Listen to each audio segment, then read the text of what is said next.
Podcast, we back again. Yes, we here. Today, Confessions 20. The 20-year anniversary of Usher's fourth studio album, Confessions, man, was released on March 23rd, 2004. Damn.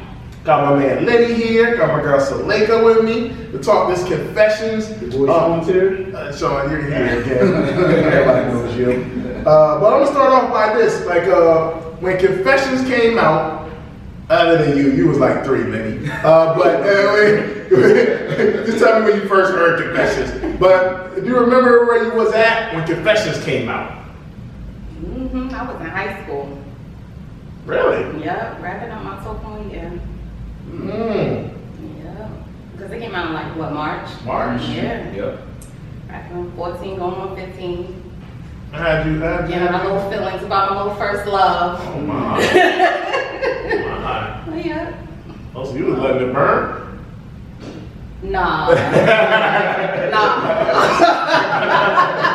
Nah, I still liked him then. Oh. It was more you got it bad. Oh, okay. 8701. Yeah. I got you. What about you, Sean?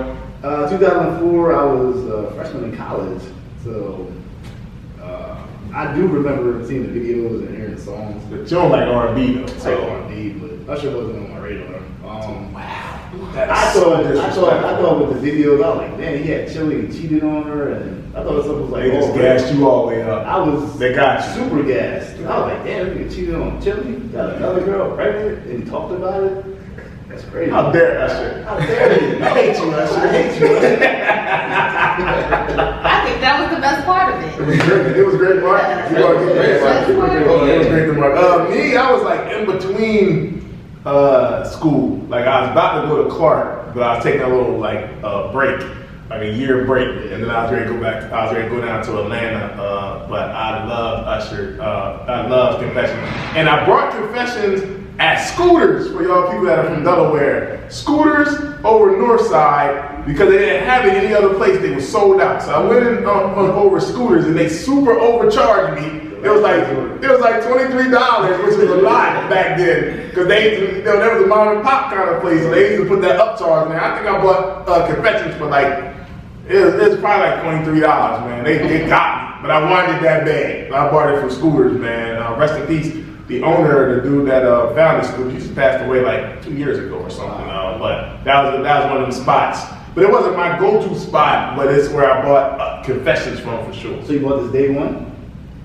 If it wasn't day 1, it was like day 2. Well, I honestly I heard the bootleg, but I was a bootleg guy that I only listened to bootlegs that I really liked, but I still bought the album. So if I didn't buy it the day it came out, I bought it like the next day because I wanted to buy. Because what they did was, we're gonna talk about it a little more. Like it got bootleg, so they put extra songs on there to get people to buy it still, which it worked. So yeah, man. I don't think I ever like scrambled to buy an R&B album. Like, oh, I gotta get it. I gotta get the Usher. Gotta get the. It's a lot about you, Sean. That's crazy. Cold-hearted. I'm just saying. I just don't know how you don't like R&B. Like R&B, but it just, I just wasn't checking. You just put Wu-Tang on to catch the mood, man.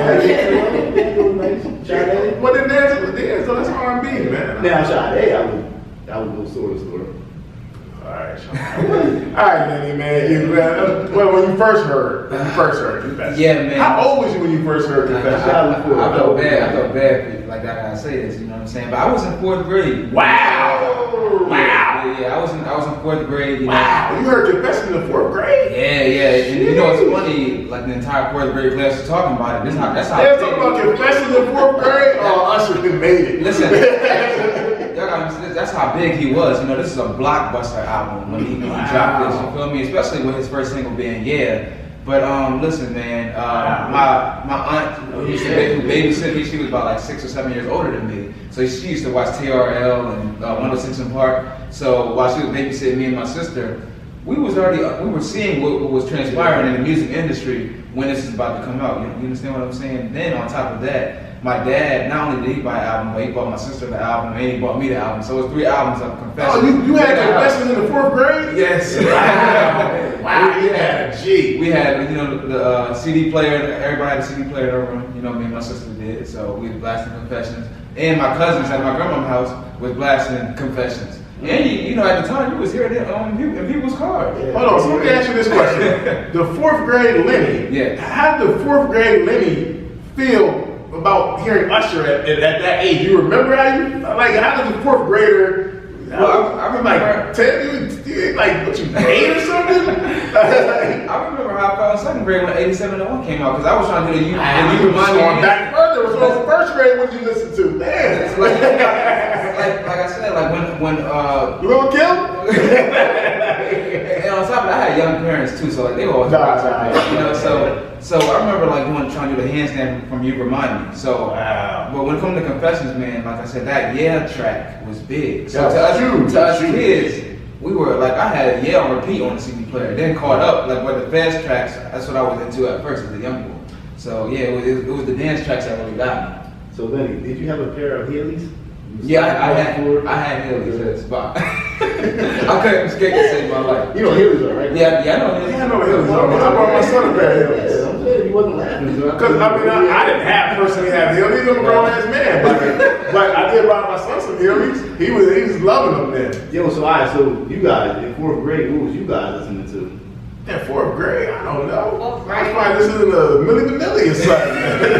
I listened to Vanilla Ice or something in fourth grade. I was listening to my dad had a crazy CD collection, so we listened to everything from, and we always knew what movie he was in from what he was playing. So if it was Sade, Phyllis Hyman, or one of those, we was cool. If we woke up to DMX, NWA, we knew what it was hitting for. So I grew up listening to a mixture of stuff. My favorite I would have to say be from his collection, DMX.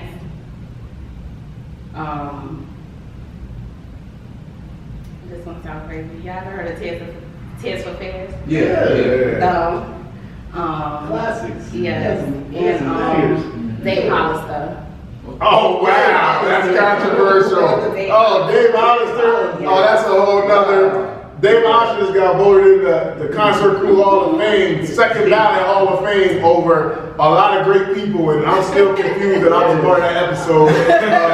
Beyonce, TLC, everybody, a lot of great people. We ended up voting David Hollister over there. I don't understand what happened.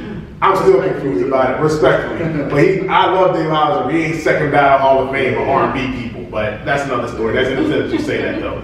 But Usher. So in 2004, what was the landscape of R&B? Like who was hot other than Usher in 2004? I was thinking like 2004. I'm thinking like the boy band, like B2K. They like R&B. That's not R&B, dog. That's B2K. Oh, B2K. Yeah, That's it's like the R&B pop. Was they in 2004? B2K. Yeah. But I would say Sierra and Mario, they had singles out there were good. Yeah. That I can remember. Man, 2004 R&B. Yeah, When did Breezy drop? 05, the year later. Okay, a year later. Leah passed away by 01, 04. She passed by 01. She was gone. So it was like Destiny's I guess Child. Destiny's Child was Destiny's Child was still around. Cisco. Cisco. He didn't have an album by 04, right? Like I'm talking about he didn't have a release album. Yeah, he dropped the thong song before that. Yeah. But in 04, who was besides Usher and Mario, Let Me Love You song and Sierra's Goodies. Who else? Alicia Keys was out. Okay, Alicia Keys Keys, was out. yeah. Her first album, classic. Yeah, absolutely. Yeah, Destiny's Child. I mean, you had older people. Ashanti was out. Ashanti was out. She was good. Hall of Fame. J-Lo. She does that. J-Lo was out. And then you still had like older people from the 90s. You still had R. Kelly, of course, was popping. Yeah. You got Brandy. You got Monica still around. Fantasia was around in 2004. Yeah, Ruben Studdard. And Ruben. Yeah. Yeah. So R. Kelly. Who else was around? John Legend was out in 2004. I feel like that era was like Carrie Hilson was out. hip-hop at that time. Carrie Hilson was out. Christine Milian. Because see, if you go from 2000 to 2004, like as far as that 4-year period. I can name you a bunch of people and how great the R&B era was. But if you just talking about the year 2004. Yeah, I'm just saying who was like popping, like just yeah. I mean, yeah, there's some people that came out before them, but they was still popping. Yeah, so I can understand that point. But I mean, Usher was one of them guys though. Yeah, Usher, she was up. yeah, Christina Milian, she was alright. Not my favorite. I don't feel like it was any real like greats like you had to remember. Well, Alicia Keys was doing her thing. I mean, But she was new. yeah. I mean, Destiny's Child was definitely popping. Yeah, they were Destiny's popping, Child but was Tati- popping. I'm trying to think of like male. Other than like R. Kelly was been that guy. And then Ignition was popping the year before that. Yeah. So he still was riding that with the Chocolate Factory. Yeah, and that made people forget all kind of tapes. I ain't gonna hold you. I ain't gonna hold you. I'm like, whoa, like that Chocolate Factory was crazy. Oh man, That's crazy. We're terrible people. That's crazy to think that, yo. Yeah, Chocolate Factory, man. Everybody forgot about everything. Mm-hmm. So where would y'all say Usher was at in his career before this album dropped? Where would you say Usher was at before Confessions came out? Well, how did you look at Usher in the game? I think he was in a great spot. 8701 was it for me. Like that album was dope. Like that was on my Christmas list. And I was gonna be tight if it wasn't on there. You didn't get 87 and 1, you gonna be mad? Mad, and I got it. You got Shout it. out to mom. Was it actually on your list? Yeah, it was on my list. 8701. 8701. I had Darnell Jones on there. Oh, right. Darnell Jones is dope too. Yeah, man. Do you still have those CDs?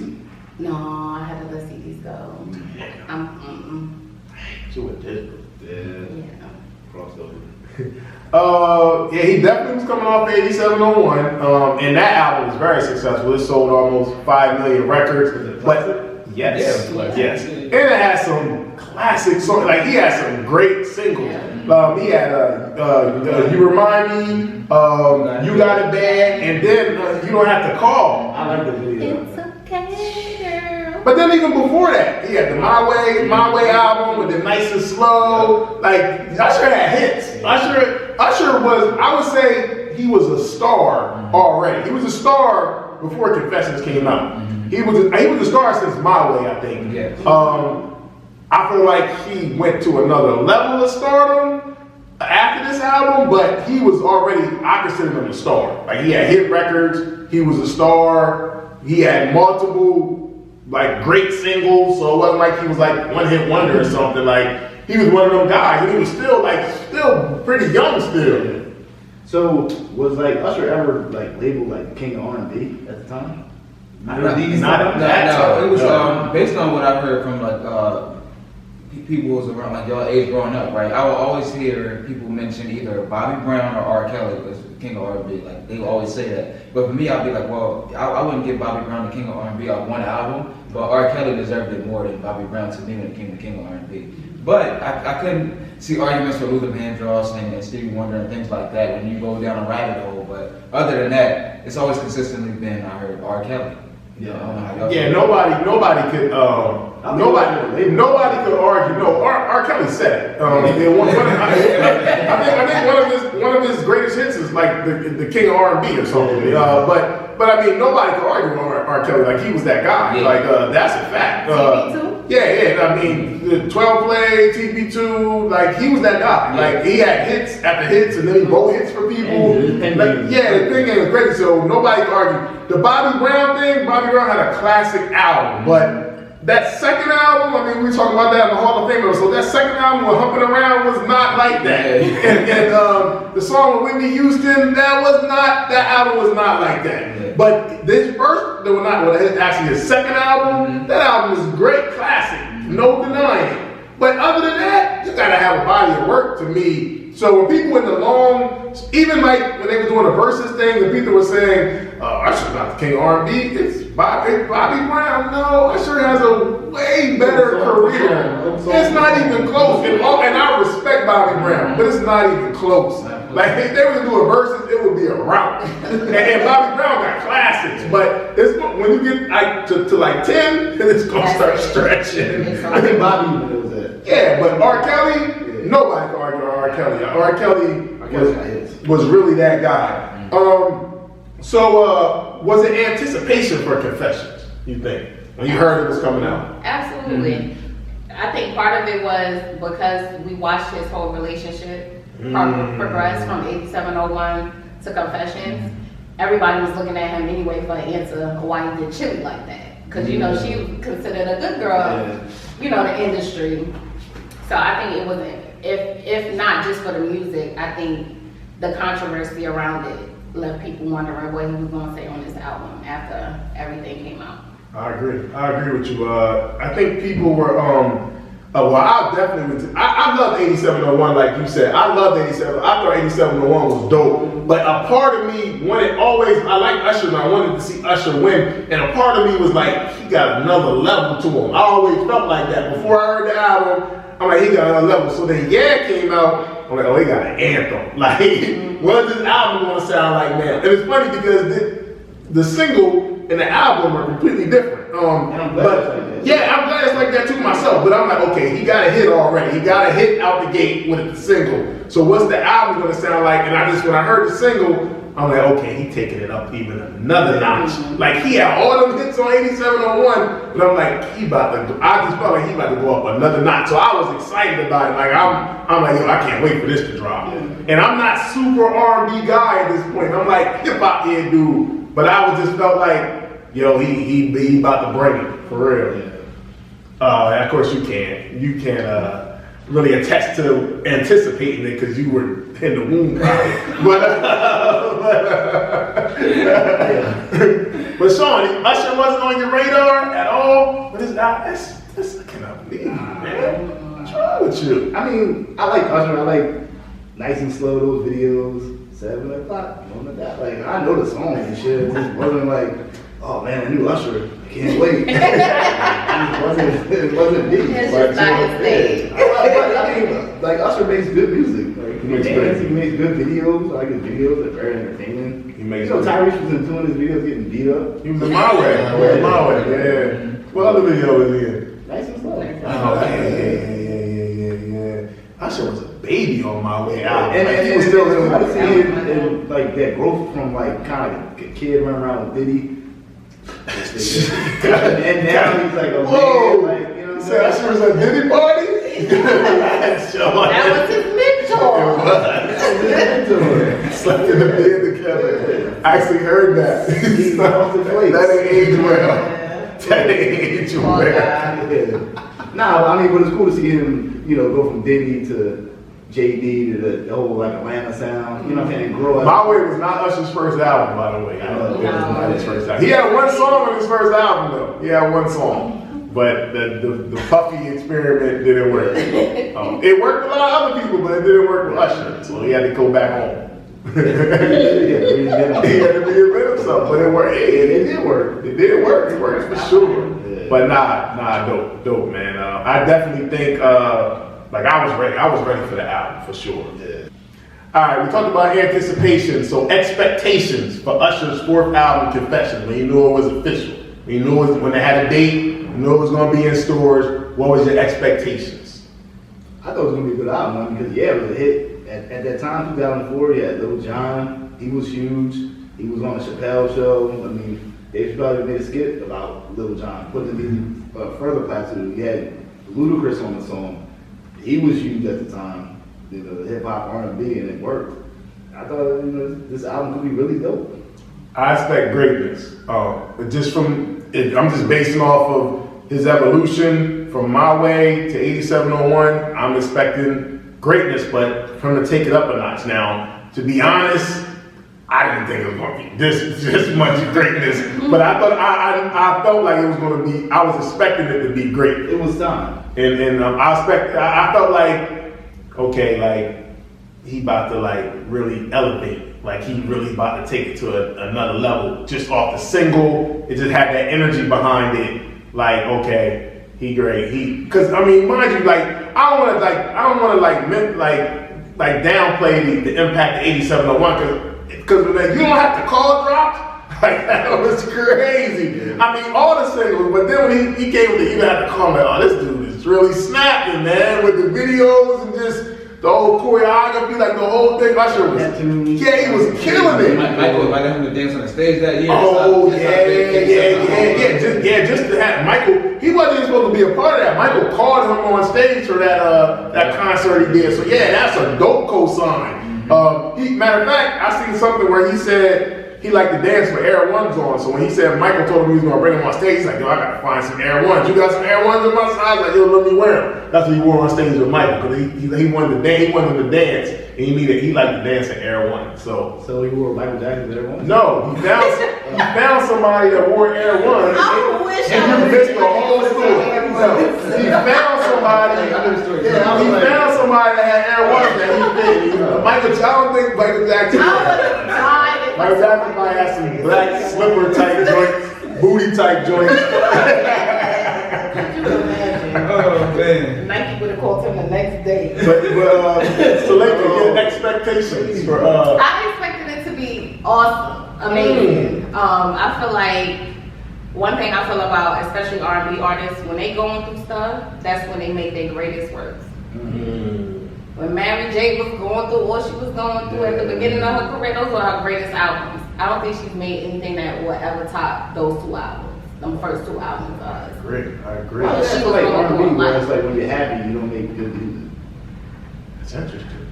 I feel like most artists are tortured, especially in R&B. Most of them are tortured.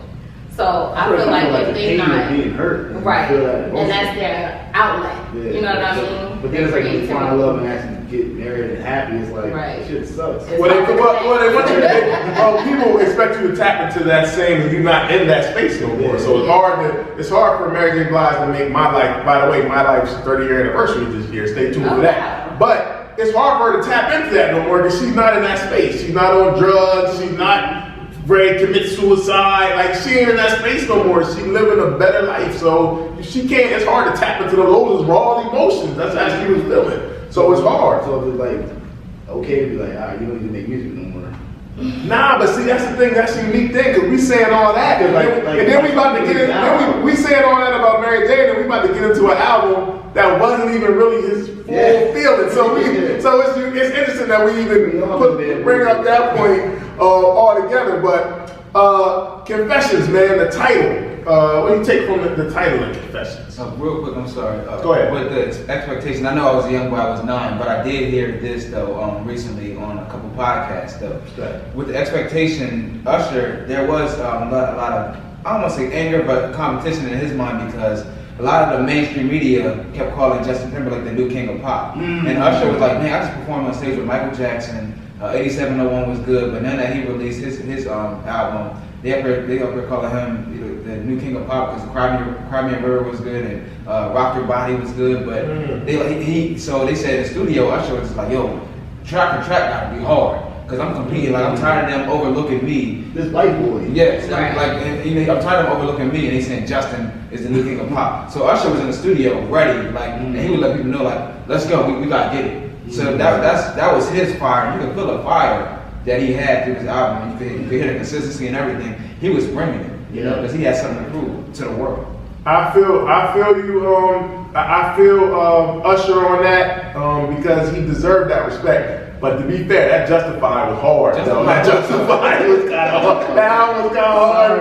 I ain't going that Justified album go. Like, I can't take away Justified from Justin Timberlake. You say whatever you want about him, but he got busy on that Justified album for real. Yeah. But I feel like I understand Usher though, because it's unfortunately, in the society that we live in, because Justin Timberlake was white, he gonna get elevated to a different level. And Usher, like, I've been bringing this like this, and I ain't really been appreciated. Justin come out because he coming off a platform of NSYNC, and now he got more of that pop following. So, but the songs was great. But Justin had the black cosign. That helped. No. He was getting the best of their production. He was getting the best of the best.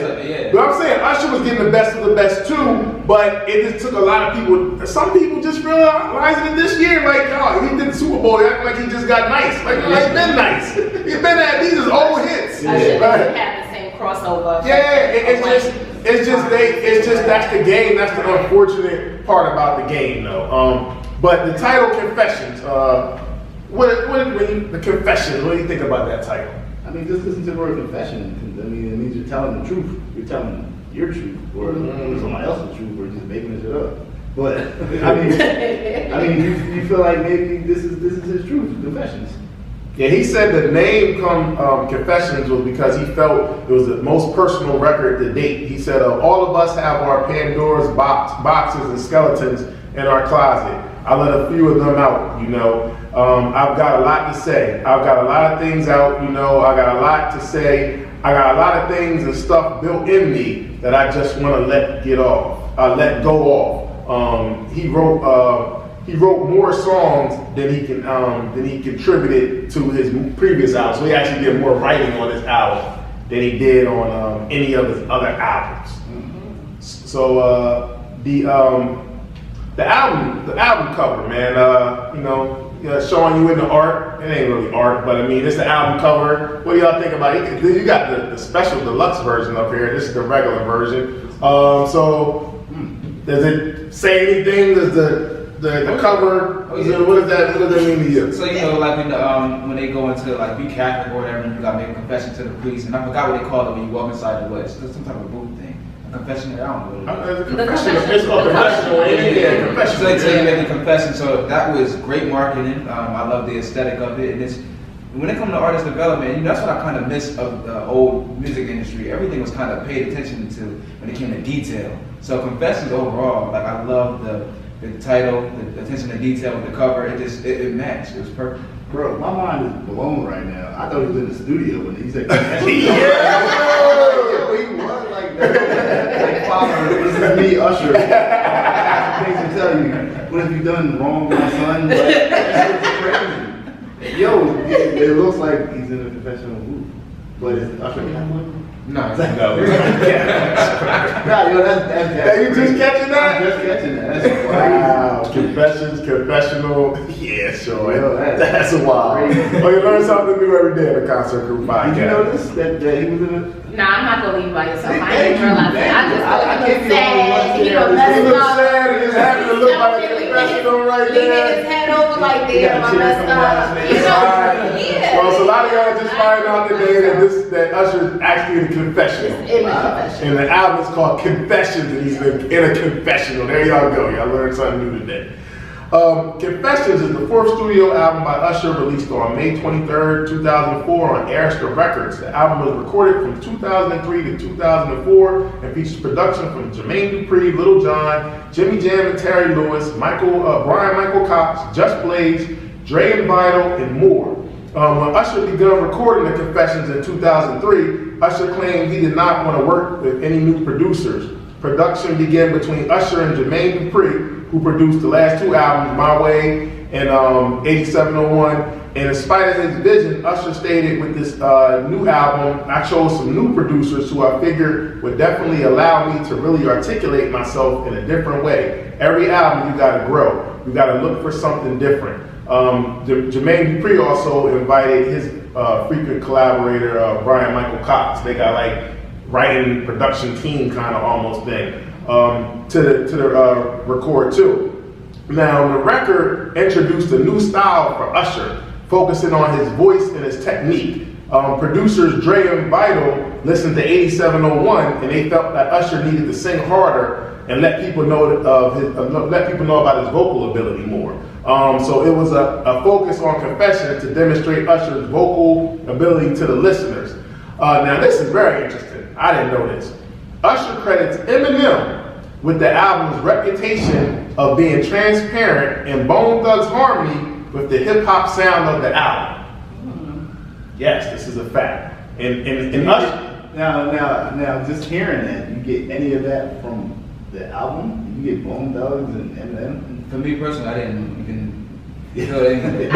But listen to go ahead. I think the Eminem part I can understand because Eminem is very transparent in his music, and I think he was transparent on his album as far as what he was going through, the two sides of him, the beast of him who want to be out here in these streets, you know, and then but damn, I fucked up with a good girl, you know what I mean? Mm-hmm. So I think the transparency was there in the album, and I think that's what he mean when he's comparing, when he's attributing that to Eminem. Now Eminem talks about everything. Now, in Usher's words, he said, "I have Eminem to thank for that." He's told Sway. He said, "Well, in a time where I felt like music was in a transition, and R&B specifically was in a place where it could go older, and it could kind of be what it was, right? You had all these great, artists that were either performers, dancers, singers, whatever. But I felt like the honesty of hip hop and what Eminem was saying in his records, it motivated me. Like, yo, if he could be that honest, through hip hop, and there's been other storytellers, but never quite as vivid as his. So I was like, we need to keep it real like him.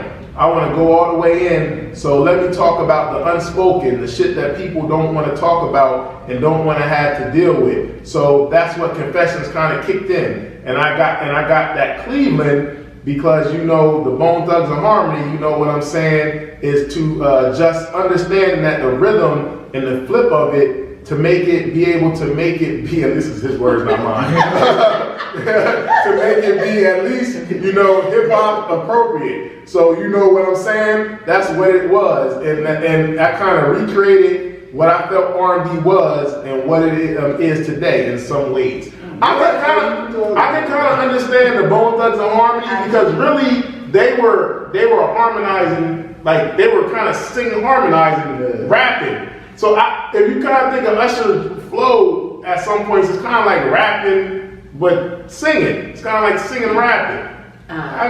But just his vocals sound different from there. So y'all can't get it. The only time I felt like that's just part 2 remix. I hear that. Okay. Like when he did a point called like Baby I Know, you know what I'm talking about. Like so when Kanye. Yeah, I know what you're talking about. I know. Now if you asked me like what do you think Usher's inspiration was, I wouldn't have said Eminem and Bone Thugs and Harmony. What was the vision? Sounds like a reach to me. Yeah, Usher reaching. Well, he said that. No, but it's still just like when you hear this album, think of Eminem or Bone Thugs. I'm glad he's not rapping like Eminem on here. I said it like Eminem on here. I think the Eminem part was metaphorical in that Eminem is honest in his music and he keep it a buck, and he wanted to keep it a buck in this album as well. Because everybody heard Usher kill his mom. Yeah, no. But he was honest. You know what I mean? He was honest, and he didn't do what most artists do: wait until all the storm is over, and then like he ain't pull a lemonade. Yeah. Sorry, behind us. But Wow. he didn't pull a lemonade. Whoa, you gotta relax. 2004, social media wasn't big at all. So social media wasn't out. Yeah, like seeing the videos, you're like, oh, this is real. And it's like you didn't see like no TMZ, no Instagram. It's great marketing. It's great marketing. Great marketing. It had me fooled. It definitely had you fooled. You was all in. I was. Listen to Wendy Williams. That's all in. That was the truth. That was where you can find out the gossips. You know what I'm saying? Little Star magazines and the stores and stuff. So. All right, well, let's get into this album.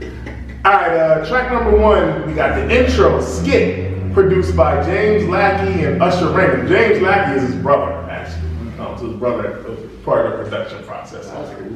So it's like a quick intro going into the album. It's kind of like slow beat. Then, like it kind of set the mood. Like I'm about to get a little more, personal on this album. It kind of got that vibe to it. It's a nice segue to. And then that goes right into track number 2, Yeah, featuring Lil Jon and Ludacris, produced by Lil Jon, written by Sean Garrett. First single. So he got right off the bat, he coming with his hit. Y'all already know this song. Yeah. I'm giving it to y'all right away. Massive hit. Huge hit. This is the biggest song of the 2000s. Of that first decade. Yep. The biggest song. It's crazy. This was it's funny because Usher recorded 40 songs for this album, and he submitted it to L.A. Reid and was like, I'm done the album. Like I recorded all these songs. These are my favorite songs. L.A. Reid, here go the album. L.A. Reid like, it's missing something. You're like, what? Like this album is fire. You're like, I need to go back in and record. And the first song he recorded when he went back in was Yeah. Now, didn't somebody turn the beat of Yeah down? I heard that, but I can't remember who though. Gotta Google that. Yeah, I mean, Google that. But yeah, this is the first song that he recorded when he went back in the studio, and this is like his biggest hit now. That's It crazy. was #1 for 12 weeks. Yeah. #1 for 12 weeks. And not only that, it also influenced a lot of people over the world. So if you listen to K-pop today, a lot of K-pop artists, they give tribute to Usher, saying like Usher influenced like the sound over here in Korea. Like they love that song or whatever. It was a worldwide hit, Big you know. big So it was something that changed the game because even though it was like a big pop hit when it came to the Confessions album, it brought people in to like love R&B all over the world. It brought people in to understand R&B, and even mainstream record labels was like, okay, let's give a lot of R&B artists more of a chance. So then later on, you see that's when they pick up the Chris Browns, the Neos of the world. You know, stage for Chris Brown. Yeah, they set that whole stage up. This was a crossover. This was like a real crossover song, and this also is like an Atlanta anthem. I was in the A. Like this song is like it was pop. It was like a pop crossover, but it's like an Atlanta staple. Like you even seen that at the Super Bowl at the end, like you know the A-Town stomp, all of that whole Atlanta vibe, that energy. You got Lil Jon a part of it. You got Ludacris a part of it. Like Ludacris killed his verse. Lil Jon, like it just this was a hit. It's funny because I moved to Atlanta that fall. Wow. Oh really? It was still popping. Wow. Yeah. Yeah, this song, it went 13 times, the single was 13 times platinum. It's crazy. And it won a Grammy for Best Rap Song Collaboration.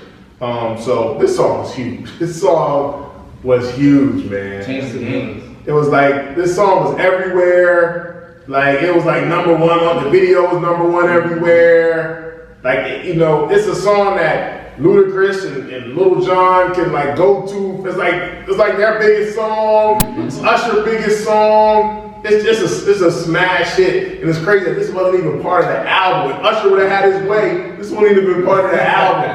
And this is his biggest song ever now. Yeah. Basic dope, he had everybody from his hometown. Yeah. And shout out. Well, he's not really from Atlanta though. Let's be clear. Wait, we just had a discussion around I'm just wearing it now because I've been here since 2014. Right. So.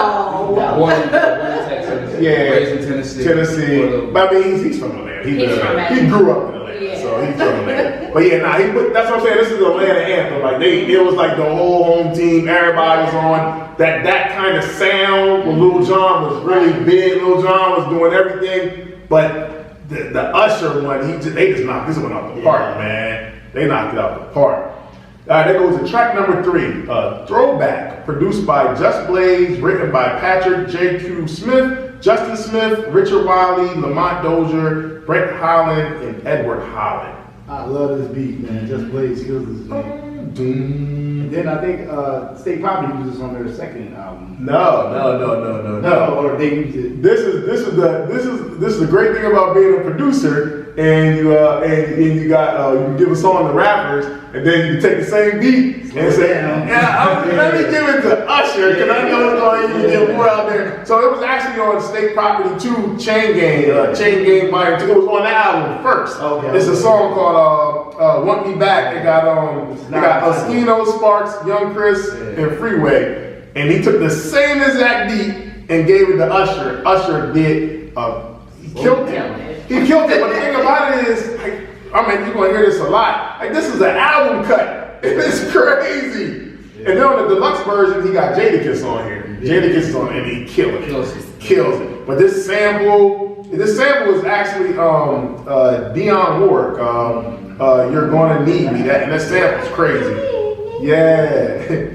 You know, I want you. This song crazy, man. The great part about this album too, man, it's like the replay factor that these singles have. And so, like, the thing to make a great song, I heard Tank say this, you gotta have a great start. So yeah, it was a great start from the initial first sound of the beat. You know what the song is. Same with Throwback. It's like, you don't know what, and then last verse she said to me. Yeah. You never. You know what I mean? Yeah, man. Like, listen. He said, yo, I played this song back for this song, and I'd be like a singer. I played this song back a lot. This is my joint, man. I said, the love of my life, I wasn't loving you right, baby. Like, woo. And I think the great part about it was that that's something that's going to be timeless, because that's something you go through in relationships, and it's going to last time and time again. Whereas now, the new pill popping and all of that in the music, that's time period. That's not going to last forever. Yeah, And yeah. eventually that's going to die off. But that kind of music, it lasts throughout a lifetime because that's something that we experience as human beings, as people in relationships. Absolutely. And the song still feel good. Like in 2024, like this song still is like a really great song, man. And it's not even close to a single. Like this could have been somebody else's single. Yeah. Like this is like, I'm gonna put it on this album. He said you never miss a good thing Till it leaves you. Finally, I realized that I need you. I want you back. back. Baby girl, I need you back. Gotta have you back, baby. Lyrics Heartbroken when you left my world. Man, I would have kept my girl because I loved you. What? I love you. But I'm a baby. It's driving me crazy. Oh. Going out of my mind. What? Oh, here's that love. Now, On think that about you, girl. Woo! She over here hating on I'm in my bag. I'm in my bag. over here. We going like this on a track 3. Yeah, this is track number 3, man. We got number 3. This ain't even a single. Yeah, man. All right, that goes to track number 4, Confessions Interlude, produced by Jermaine Dupri, written by Jermaine Dupri and Brian Michael Cox.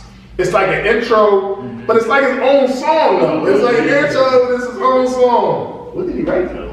His words? What he was saying? He says words in the I know, song. but like that's what Jermaine Dupri wrote.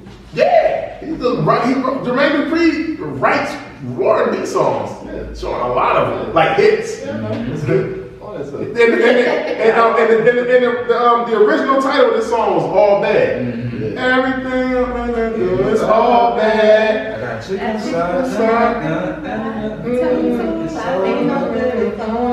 Yep. I just Gotta confess. It's going on so long. been doing you So so long. wrong. And I want you to know that. I'll do my ex-girlfriend. Every time you call, I say, Baby, I'm working. Oh, I'm putting in work. oh. The man who sees me. So long, so long. Thinking about you. You gotta be a man. Alright, yo, that's kind of like the intro. And then it goes to the actual Confessions Part 2, produced by Jermaine Dupri, written by Jermaine Dupri, Brian Michael Cox, and Usher. This is the 3rd single. Marketing genius on this one. Marketing genius. So you got it bad. Let's take it back a little bit. You got it bad. You got Chili in the video. Chili and Usher, the greatest, like a great couple. Yeah. Couple, R&B couple, everybody loving them. They break up. Nobody really know why. Then Confessions comes out. Everybody thinks Confessions is about him and Chili. And he's not saying that it's not. So everybody's just running with it. Meanwhile, this is Jermaine Dupri writing his own story about his situation. But Usher ain't saying like, nah, this ain't about me. He's just letting it ride and be mysterious. He never really said this is me. But everybody just assumed because he broke up with Chili. And it just ran. It just like this is before social media. Imagine like TMZ and all of that. Like the Shade Room. If this came out now, like this kind of story came out now. But no, he just let it go, and it just kind of just picked up more steam with the song, and it worked. It worked. He fooled everybody, but it worked. It was marketing genius, man. Now I would think like he would get backlash. What did you do on Chili? Yeah. But he did a little bit. I mean, Well, it was the relatability. Like, a lot of men, too, like, they were like, damn, I know I've been in that situation. You know what I'm saying? So, like, that kind of pushed it to where it was like, I'm not mad at you, I understand you. Right. You know what I'm saying? but mind you, the song is called Confessions Part 2. So he's saying like, I gotta tell you, like I messed up. I gotta tell you what I did. Like I'm in a bad situation. I got my chick on the side pregnant. So I gotta tell you, I gotta tell you, but I know you going snap. So like I'm scared. He wasn't saying it like he was proud of it. He was saying like I messed up. So I gotta confess. And this beat was a little had more a little up tempo to it. Yeah. So it's a great song. It's an important part to that beat, too. Brian Michael Cox was on R&B Money podcast, and he said what happened was him and Jermaine was listening to the first part of Ignition that R. Kelly released, and then I can see that. yeah, so then when he dropped that Ignition remix, they were like, oh, there's something to that. What if we make All Bad have an All Bad remix, but they eventually changed All Bad to Confessions. Yeah, that's what and then I they did Confessions Part 2, so that's why they had a remix to Confessions. Because R. Kelly kind of provided that spark, and so that's why we have Confessions now. That makes a lot of sense now that you say that. And I kind of get that Ignition kind of feel once you said that. I'm trying to beat you. Yeah. That makes a lot of sense now that you say that. I can definitely see that inspiration now. Because it does got that kind of Ignition kind of feel. Yeah, that little bounce to it. Yep. That's what influenced it right there. This song was big, man. This song was big. This is the third single, another big, massive. It was all over the place. All over. Usher standing on that piano, the mirror breaking and stuff. Yeah. Man. This is song 5. Then you got song 6. Burn, produced by Jermaine Dupri, written by Jermaine Dupri, Brian Michael Cox, and Usher. This is the second single. Another massive hit. Massive. This became like a phrase. Oh, you gotta let that burn, man. Yeah, you gotta let that burn, man. Like it became like a thing. Like this. Girl, I think you should let it burn.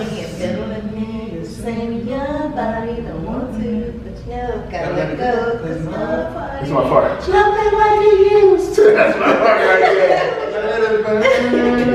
Let it burn. Now that song right there, I remember like my cousin was blasting that every single day, singing to his girl, singing to everybody. He was singing it, and all you heard was burning. And when you was hearing, like I said, when Yeah came out, I was hearing it in everybody's car. When that was released on the radio station, I was hearing it everywhere. Burn was crazy. It's like, yo, Burn was everywhere. Man. Hey, we cannot deny like Jermaine Dupri greatness. No. Like Jermaine Dupri wasn't just writing songs; he was writing hits. Yeah. Like he was writing back-to-back hits. Like he was killing this, man. That's timeless. Remind you, like people I don't even know. Some people just like associate him with rap. Like this guy is writing R&B hits. Like, this is crazy. This ain't no Chris Cross. And he don't even sing. Like, so he writes R&B hits and he writes Chris Cross and Bow Wow. Like, And he produces. and he produces songs. Like you can't deny his importance, man. Sometimes we try to like sweep him under the rug, and nah, this dude got some major contributions. Yes. And he wrote Mariah Carey Come Back Out. Yeah. So like let's give this man his props. Like he said they played 9 of his songs on Usher's Super Bowl set. 9 of the songs were songs that he wrote. That's crazy. At the Super Bowl. That's He crazy. had to wear that outfit though. Yeah, like the socks. And They designed it though, Sean. don't matter. Yeah, like yo. He said stand for something before for anything. I'm gonna get you a pair, Sean. I'll get you a pair, man. Track number 7, we got Caught Up, produced by Ryan Tovey, Andre Harris, and Vital Davis, written by Jason Coulbert Boyd, Ryan Tovey, Andre Harris, and Vital Davis. This is the 5th single, up-tempo song. Yeah. Caught Up. Don't be feeling it. Caught Up. I don't know what it is, but it seems she got me twisted. Yo, Clifton Powell's in the video for this. There was a video for this, man. Clifton Powell was in this video. Girl, it was running around. It was like, to me, it was like a low budget, Smooth Criminal from Michael Jackson. Yeah, they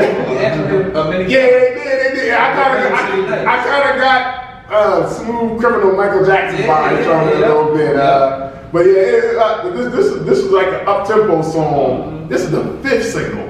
Like, so this is a hit. They put a lot of money behind this album, these videos. Oh yeah. Oh yeah. But I mean, those days, though. but I mean, the stuff was going though. Like it was going. I mean, when you move in units like this, you deserve to get. I mean, but the songs is there. It's not like you gotta push this stuff hard. The songs sell itself. You just gotta get it out to the people. These are hit records. It's like at the perfect time. We had TRL, 106 in Park. The box was still kind of big. And order videos It and was stuff. when videos was important to us. Oh, absolutely. There was no YouTube. No, it wasn't on YouTube. You're right.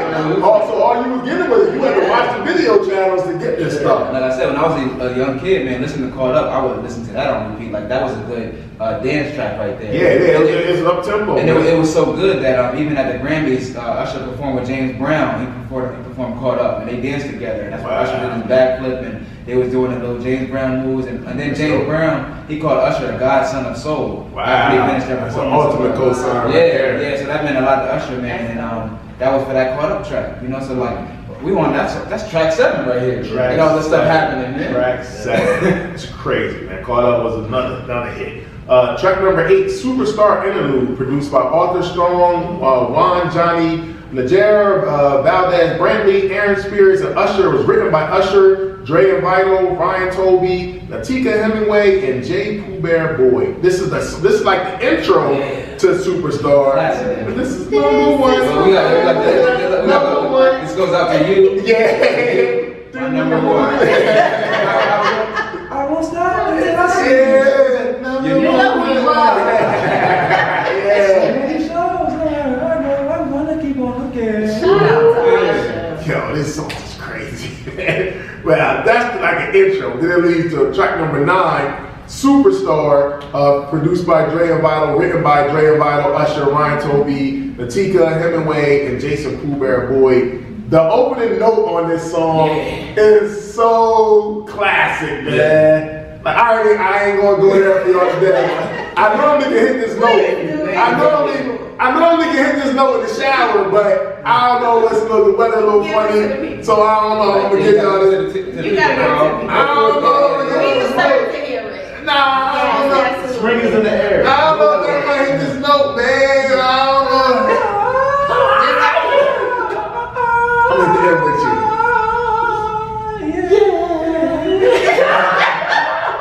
Spotlight. Yeah. Hey. 50,000 fans screaming in a rain. Hey. Body go. Uh-huh. Limousine.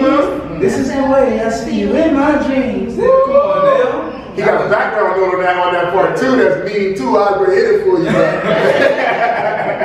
That song right there. I'll be your groovy baby. If You are my superstar, yeah.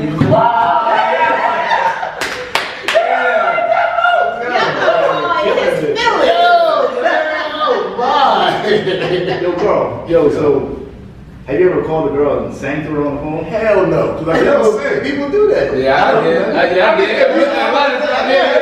If you can sing, it was a great idea. But I mean, shower singer, I was a shower legend though. I was a shower singer legend though. I just want to let you know that. She just held the phone I can cut an album in the shower. Like, I don't know if something with the walls, but vocally it's really connected.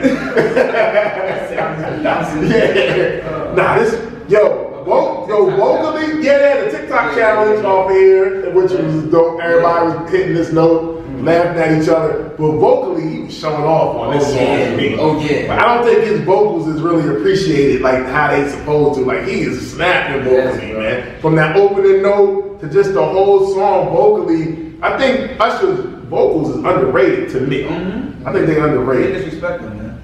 But like he's snapping on here, man. Whoo! Then that goes to track number 10. Superstar, that could be a single in itself right there. That's an album cut. Then you go to track number 10, Truth Hurts, produced by Jimmy Jam and Terry Lewis, written by Bobby Ross Avila, Usher, Jimmy Jam and Terry Lewis, and Isaiah Avila. Now, for y'all that don't know who Jimmy Jam and Terry Lewis are, they wrote some of the biggest hits of the 80s. We're in 2004. So you got Janet Jackson, you got New Edition, all these great songs that they wrote, they penned, even some Michael Jackson stuff.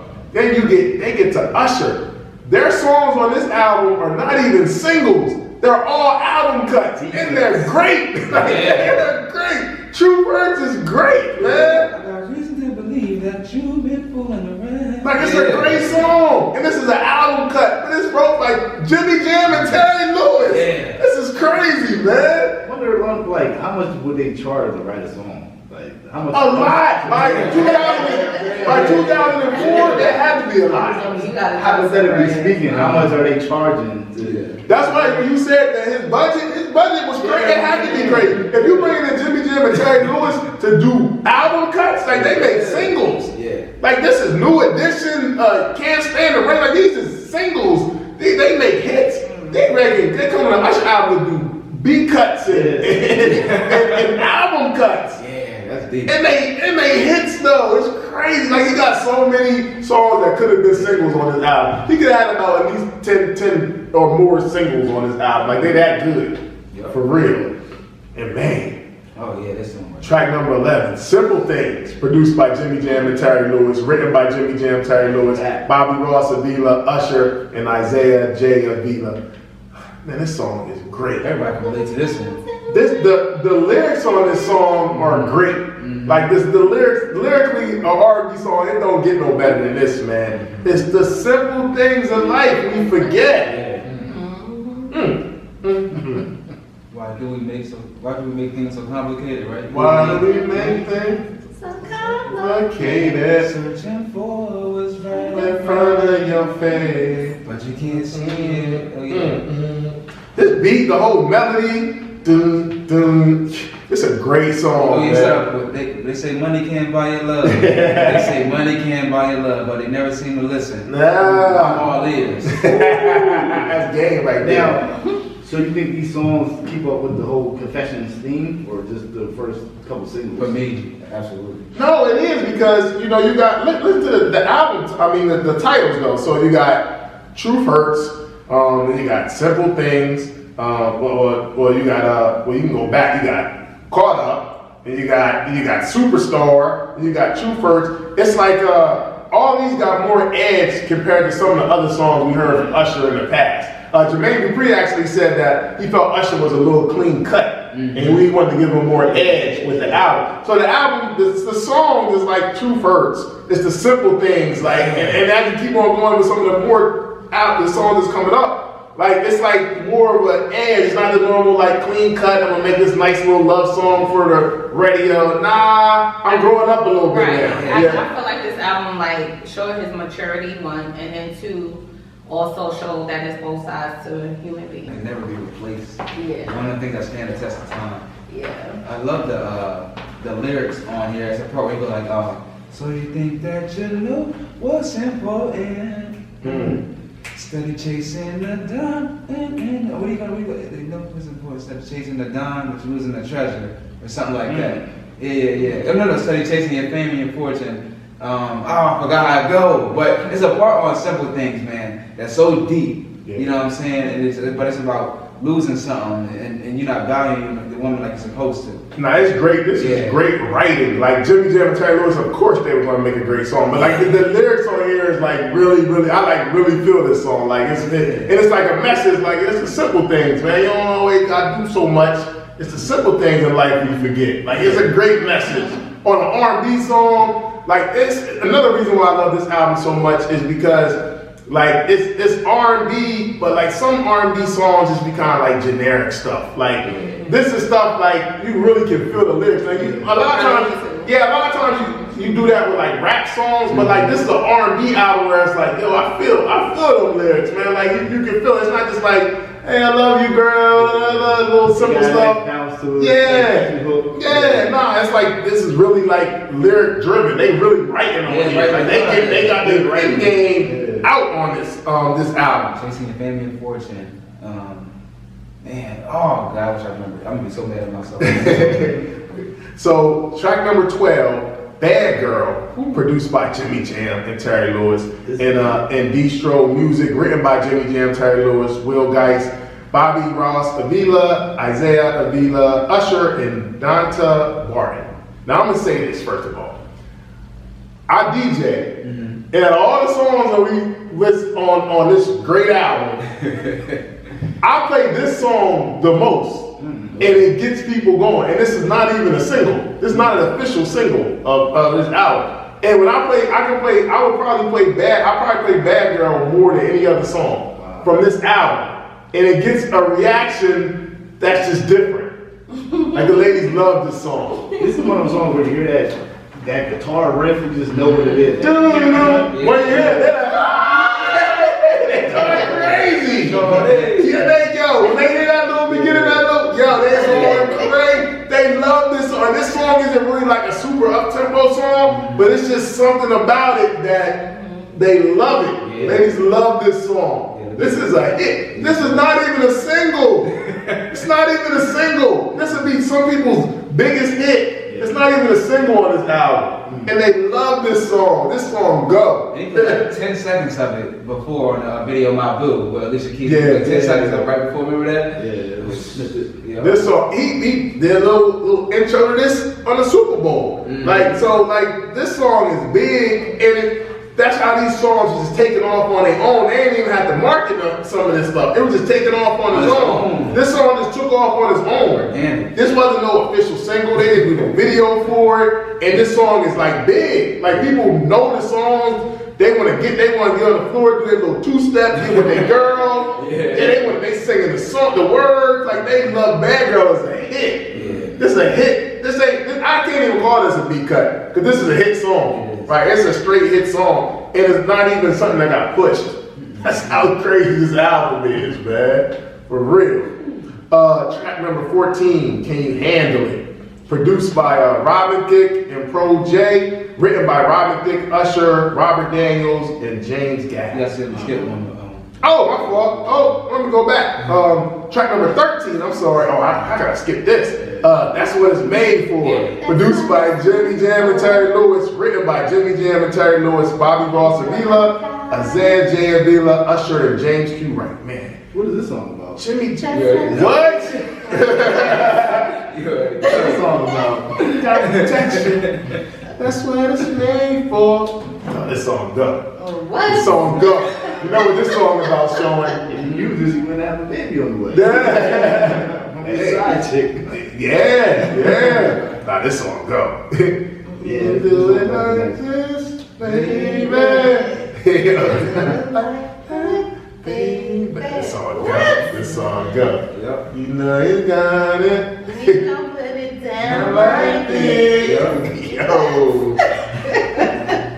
That song like man, and this one of them, it's like that. It's a nice love making song, you know what I'm saying? And it's one of them things that you can replay too. Yeah, absolutely. That's what it's made for. This song go. And it's crazy. He's disrespectful that he is for the next track after that.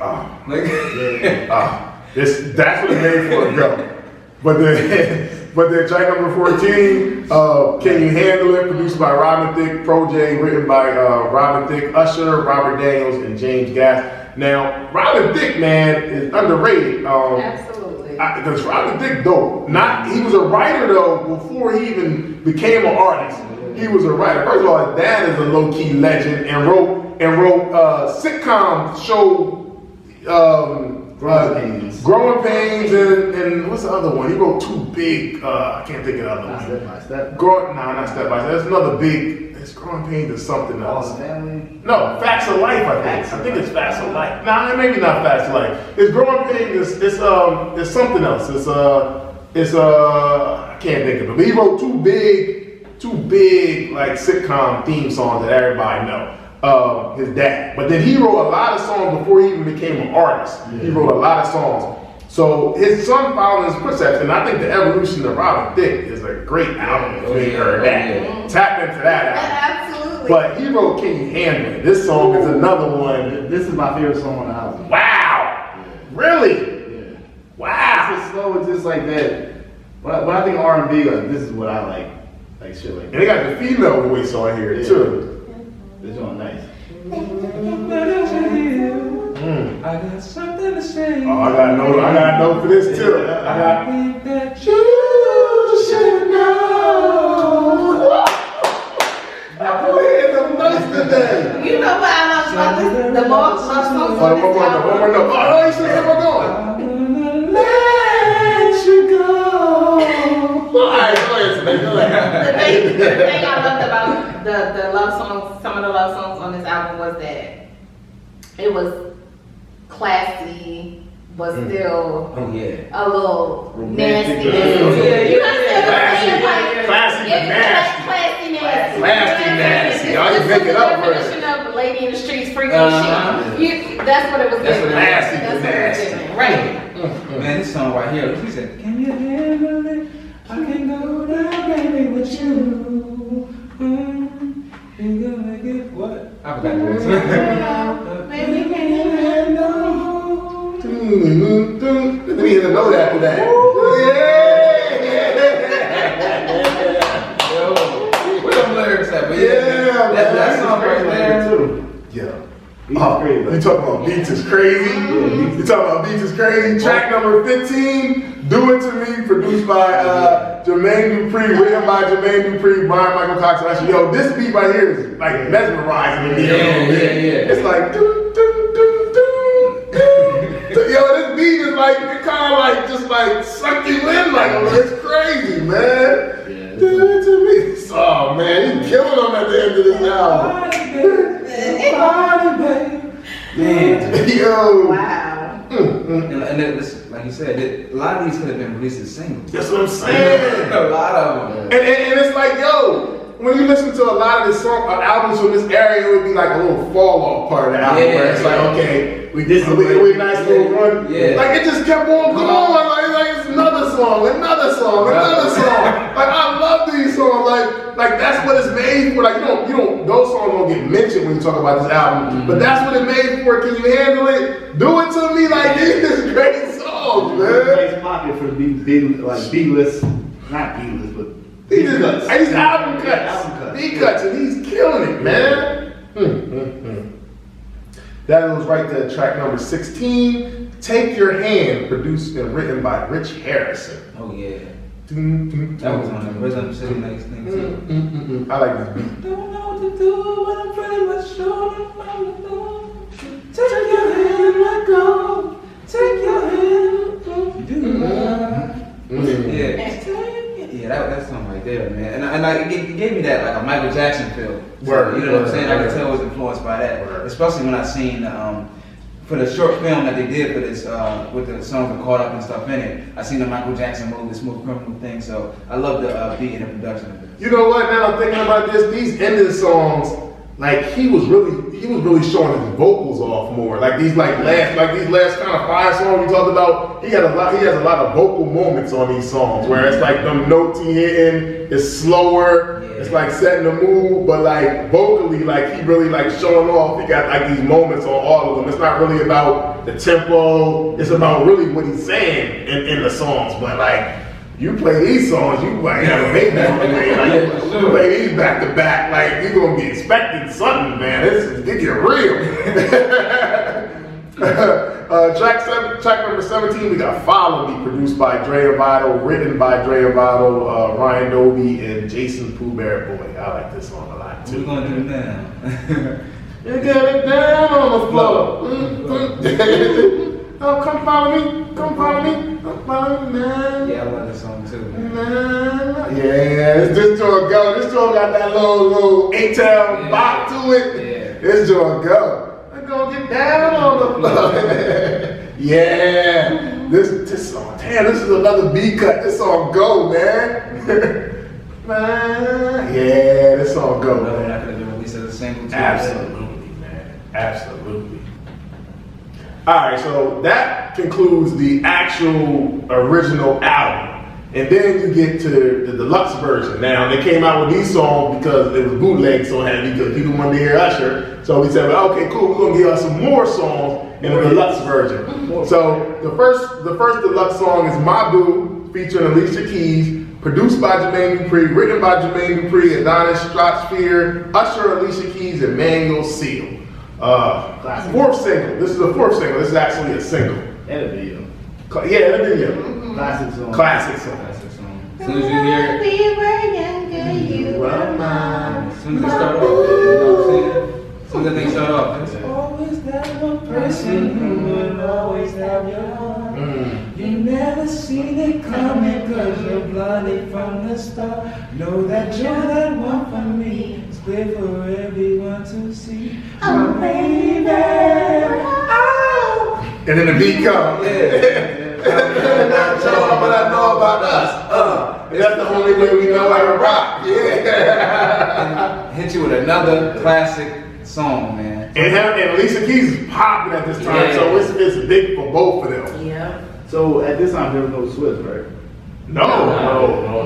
This is definitely it's definitely pretty Swiss. This is like 4 or 5 years before Swiss. Yeah. People was playing this at their proms and stuff, homecomings, you know, everybody went singing it to their girl. I was singing it to my girl. Yeah.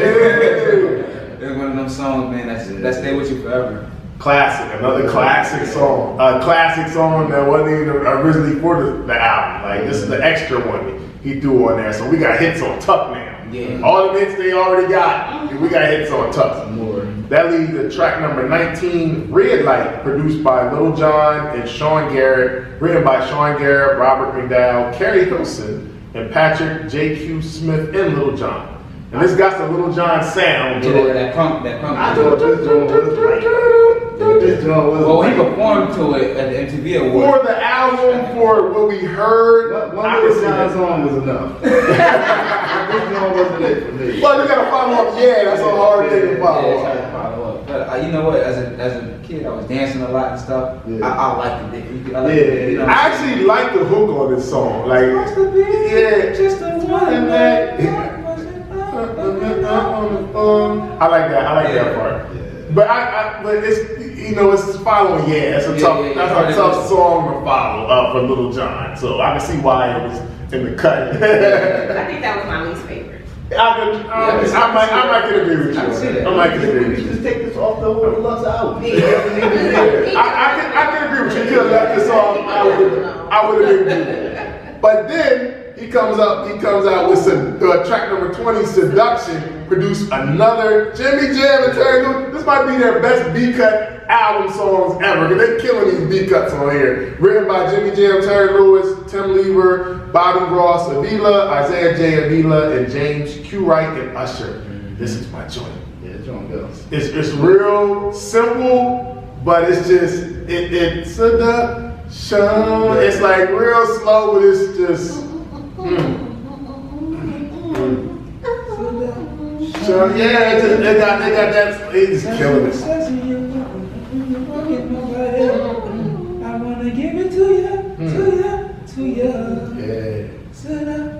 Killing it. So it's so smooth. It's real slow and smooth, but Yeah. killing it though. Like, And the beat, where everything works with this song right here. Like you said, it's another one that could have been released as a single. It's just like, damn, he wasn't. I guess you could say Red Light was a miss, but a lot of these songs weren't misses at all. not gonna be honest with you. He could have stopped this right here. That could have been the end of the album. I would have been good. But then we have track number 21, Confessions Remix, featuring Shine, Twister, and Kanye West, produced by Jermaine Dupri. Who got the best verse on that? Not Shine. Now, let me tell you, I like the concept of this. I like the vision. Let's do a rap version of Confession. But I did not like the inclusion of Shine. I get it. He was locked up. Just let Shine do the interlude at the end. Like, I don't need him to try to give me bars from the jail phone over the beat. It just messed it up to me. Yeah. The Kanye West is perfect because he was hot at the time. I get that. Twister, he was hot at the time. I get that. They could do somebody else on there. Let Shine talk at the end, talking to Usher at the end. But him trying to rap on the phone over the beat, it just didn't work to me. Yeah. And it was low, you could barely understand him. It just kind of messed up the vibe. I felt like without that, it would have been a better song. It just kind of killed the vibe. Everybody else, like, I like Usher rapping. I like the Kanye West. I like Twister. They could just kept it at that or put somebody else there. Let Shine talk at the end or something. Not rap. Like, it's just, nah. Maybe Jermaine was so hyped to get this off. He's like, hey, this is the best beat I ever made in my life. So Yeah. I get he's showing off, yo, we can get Shine from jail. I get it. But not, cause this album was so big. Yeah. It just, they could I could see the vision, but it just, it wasn't executed right, man. Maybe that was his dig at it. Maybe. He should have had like a distilled puff. I don't know. Like, Right. I really didn't do it. He did it. You know what I'm saying? Like, switch it up like that. Like, I don't know. I just wasn't. I don't know. For that, they could make Seduction last out of and it. it's like the sound quality was horrible. Because the sound quality is horrible in jail for phone calls. So I mean, they ain't have an engineer in there with him. He was literally talking on the phone on his jail call. The marketing part was cool though, like, cause Chili revealed they broke up on radio and everything. So Usher did the big no to me. So Usher rap, he's like, I took in your kid, did everything that she wanted. Yeah. So, you know, she what you find No. radio interview. I liked him rapping. I thought that was dope. I thought Usher rapping was dope. It changed up. I liked how Kanye and Twister. I just felt like the That shine part. The shine part just messed it up for me, man. Twister. Twister, whatever, man. Tongue twister. Twister's a movie. So, Confessions was a big success critically and commercially. Confessions debuted at #1 on the Billboard 200 charts, selling 1.1 million copies in its first week. 1.1 million copies in its first week, bootlegged and all. It still sold 1.1. It became the highest ever first week sales for an R&B artist. Confessions spent 5 consecutive weeks at #1 on the Billboard 200 charts, and then spent a total of 9 weeks at #1. Confessions sold 8 million copies in 2004 alone. It sold 8 million copies, and as of to date, it sold over 15 million copies worldwide. It's the biggest selling album from a black artist in the 21st century. Wow. That's a diamond album right there. Yeah, that man is flowers. So let's get this out of the way. Is Confessions a classic? Absolutely. Absolutely. Definitely a classic. It's a classic. You know what I'm saying? Absolutely. You said it. The person that don't listen to R&B. All right, so what was the impact of Confessions upon release? When this finally dropped and it hit the world, like what was the impact of this album? It made the market pay attention to R&B more. It made the market search for more R&B artists. And it made them even try to mimic certain things. Like if you heard Chris Brown's Run It, it kind of sounds like like so they trying to use that same formula. So it was a lot of things that when that dropped, it just changed the R&B game for the better. So you said that the Confessions opened the lane back up for R&B again. Yep, on a mainstream level. Wow. Okay, I see that. Because at that time, I feel like it was all hip hop. It was definitely Hip hop was at the forefront. You had definitely. the South, you had New York, and you still had the West Coast in the game, and everybody was dropping hot, hot stuff in hip hop. And then here come Usher. I ain't mad at that. You know what I mean? So it kind of opened up the stage for Chris Brown, and it opened up for Trey Songz, right? Like to bring R&B back into the scene. Yeah. You know what? I agree with that. I think R&B was kind of becoming secondary to hip hop, and it was like, okay, R&B's cool, but they're not really moving units. Like it's almost like you either had to be pop kind of R&B on the pop side to sell records, but if you wasn't, it was kind of just like a black thing, like black genre, like on the black station, neo soul. Like you couldn't expand that. And Usher was saying, nah, I'm giving this to the world, man. Or you had to be in a collaboration with somebody. Or you're right. Or you had to get the hottest rapper on your song for it to sell. And that's a great thing about Usher is that Usher's, a lot of his hits don't even have rappers on there. Like, a lot of other people got all these great songs with a rapping verse on there. Usher got a lot of hits with just himself. But this album was huge, and it really opened up to me and let the world know that Usher is a legend, not like a star. He's like legendary status with his music.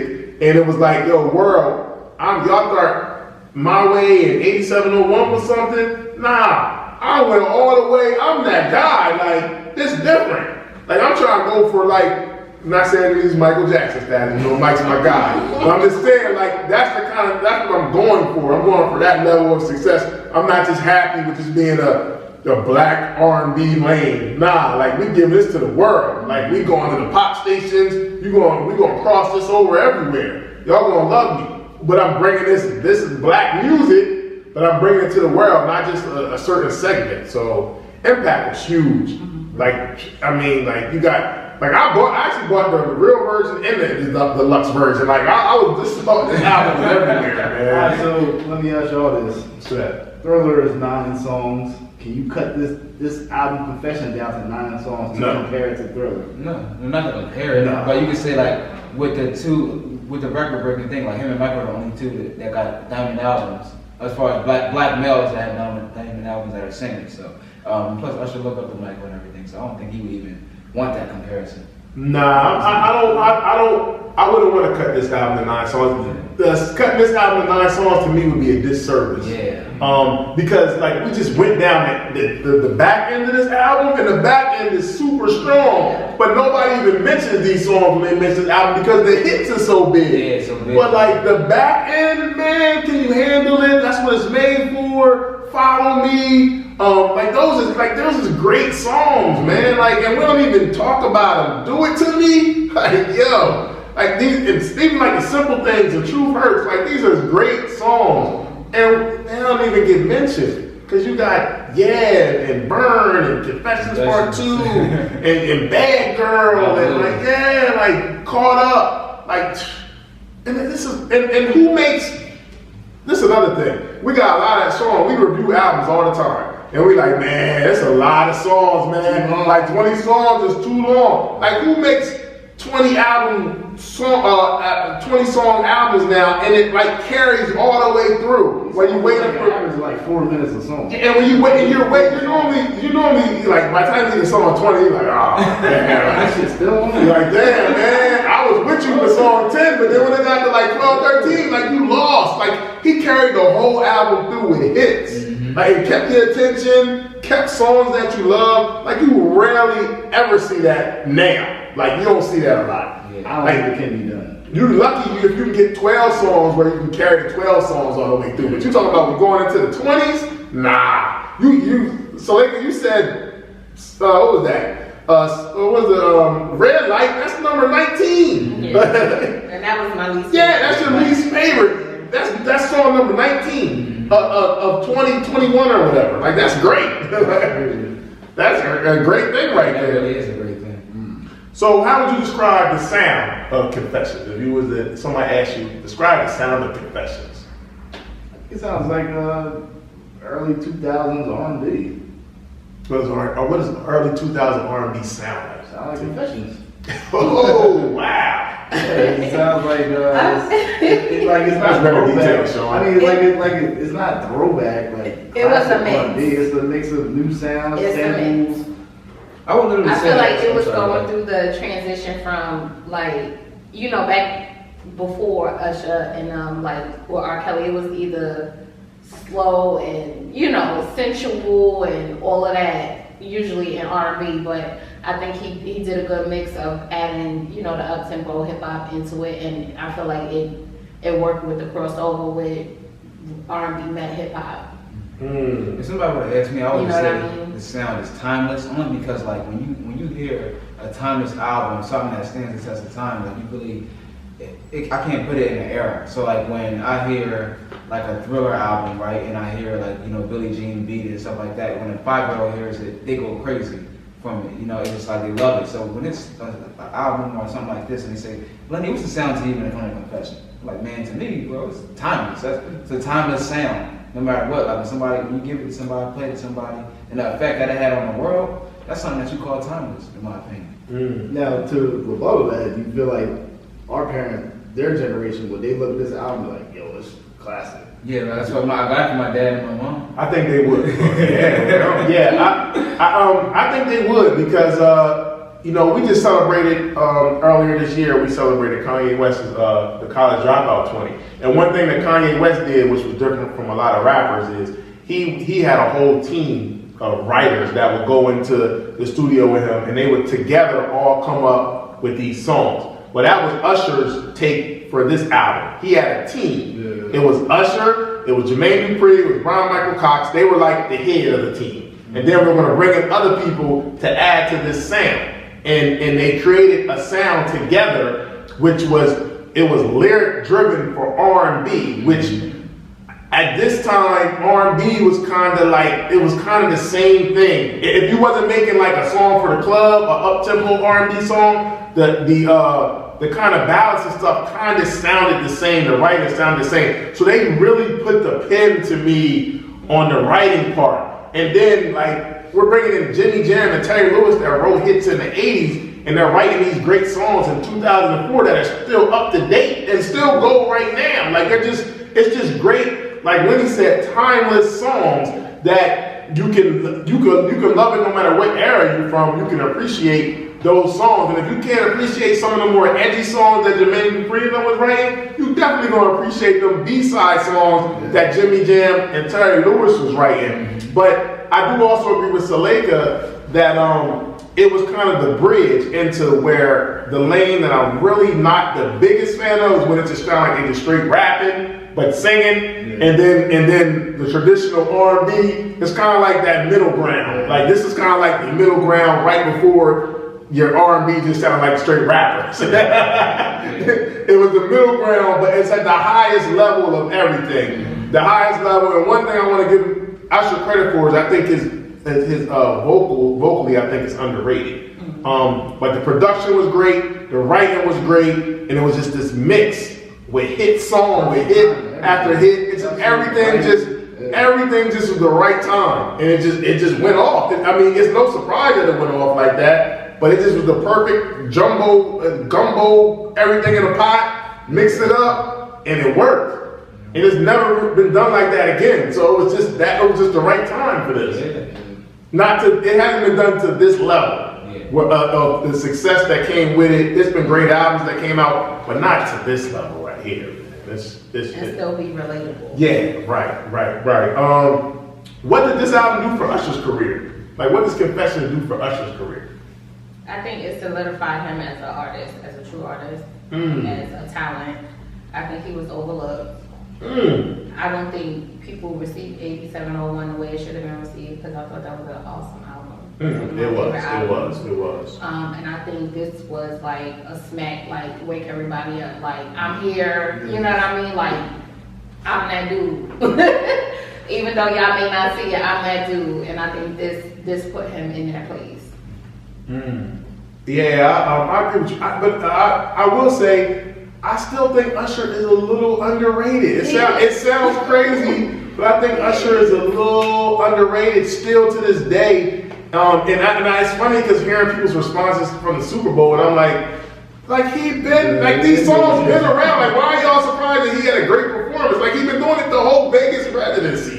I think Chris Brown kind of like overshadows him in the sense that, unfortunately, we come from a different era. You know what I'm saying? Like the 80s babies, we different, and these newer cats.